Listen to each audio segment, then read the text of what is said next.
Welcome back. Well, it is International Women's Day, a day meant to celebrate the achievement of women all over, but also to reflect on what progress needs to be made on closing divides. President Donald Trump tweeted earlier this: "I have tremendous respect for women and the many roles they serve that are vital to the fabric of our society and our economy." On International Women's Day, join me in honoring the critical role of women here in America and around the world. Accenture has also put out a new report titled "Getting to Equal 2017, based on the hidden pay gap. For every $100 a woman earns, a man makes $258. But the report states that today's female college students could be the first generation to actually achieve equal pay in their professional lifetimes if they make strategic choices. Let's talk about that right now. Joining us right now is the CEO of Accenture North America, Julie Sweet. And good to see you, Julie. Thanks so much for joining us. Great. Thanks for having me. You know, I didn't realize the numbers were that bad. $100 versus $258 for a man. You know, it's really extraordinary, and it's driven primarily by the number of women who are not in the workforce, particularly in developing countries, but also in developed countries. And so we really see two big drivers: the number of women in the workforce, and then the number of women who are advancing to the top. And as businesses and governments and academic institutions, that's what we need to be focused on.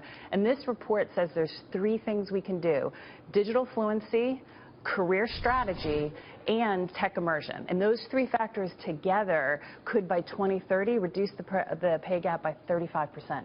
And we've made greater advancements here in the United States in terms of the pay equality, in terms of how aggressive we are at moving up the ladder with our tech immersion, if you will. We have. In the U.S., the pay gap is lower. It's about 79 cents on a dollar.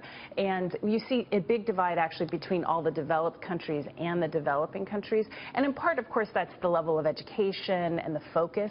But we still have a lot that we can do. And I think some of the most surprising work was around the career strategy. I mean, when we looked at undergrads, and, you know, women are selecting careers, majors, at only 27% thinking about high earning potential. So they're making decisions in college that affect a lifetime in terms of their pay. But I'm curious, does that pay gap diminish among college graduates? It seems to me more women are graduating college than men, right, at a higher rate these days. And so I would think that pay gap is going to... And higher education, too. Law school, medical school. Continue to shrink. More women. Well, that's true. The factors, though, that are driving the pay gap are things like, are they working at a small company versus a large company? Are they working at companies that have flexible benefits? We looked at the fast-track women, which are reaching managerial roles earlier in their career. 74% of them are working either on flex time or compressed weeks. And so you can have the education, but that's why career strategy is so important. If you don't make the choices, and if as companies we're not providing the benefits, right, as academic institutions, if we're not helping women understand the importance of picking the right majors, right, to getting those skills, then we're going to continue to see the gap. And just to be clear, it's $100 an hour for women versus $258 for men. This is international. Yeah, that's in a the global U.S., it's 79 cents for women versus $1. Right, and that's what, that's what exactly. I thought. Now, you visited the White House back in February. You attended a roundtable discussion on advancing women business leadership. There you are. You're in a weird spot there, so it's hard to see you. But I know you were at the table with Donald Trump and Canadian Prime Minister Justin Trudeau. How did the Commander-in-Chief's policies talk to this? Well, actually, the focus in that meeting was really about what are the best practices, and so the President and the Prime Minister asked each of us to share what we're doing to help advance women, and that goes exactly to the gender pay gap, right? Because it is about not just having women in the workforce, but how do you advance them? And so this council is a great example of what we need to do, right? We need governments and companies and then academic institutions working together to make the advancement of women more real.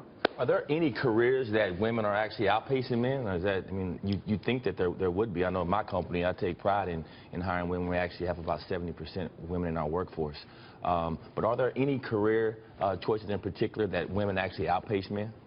You know, this research didn't look at that, but what we have seen is that when women make choices around technology, for example, 41% of the women that we looked at who were fast track actually had tech immersion, took skills and kept honing their skills. So what we really saw was more about where women are at the same pace as men, and that's where they're doing things in particular around tech. But Julie, in technology as an industry, women, particularly in management roles, everybody always points to Sheryl Sandberg, but broadly speaking, women are painfully underrepresented in terms of, and they're still treated badly in leadership roles. You have a woman in a meeting with a bunch of like software engineers, they get treated like, why is the marketing chick here? They never assume that the female, that the woman in the room is actually a technology expert. And that's something that these companies are trying to work on, but still have a long way to go. They absolutely do. I'm actually very proud. I have a leadership team in North America that's 50-50 men and women. And as you know, we're a technology company. Yeah. And so it really does start at the top. I wasn't knocking on you. No, it wasn't. But it kind of makes the point. You need to make choices. You need to be very deliberate. And you need programs that say, how are we going to actually make sure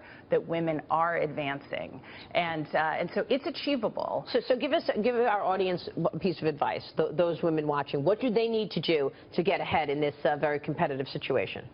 First, they need to make sure they understand technology and have real technology skills no matter what the career.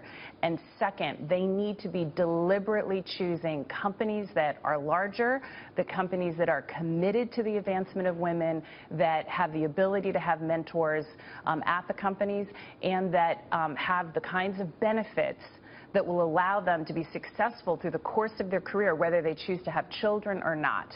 Those are the factors that we see the fast-track women, the ones that are advancing, have in their careers. All right. Great advice. Julie, thank you very much. Great. Thank you. We'll be watching. Julie Sweet joining us, Accenture North America CEO.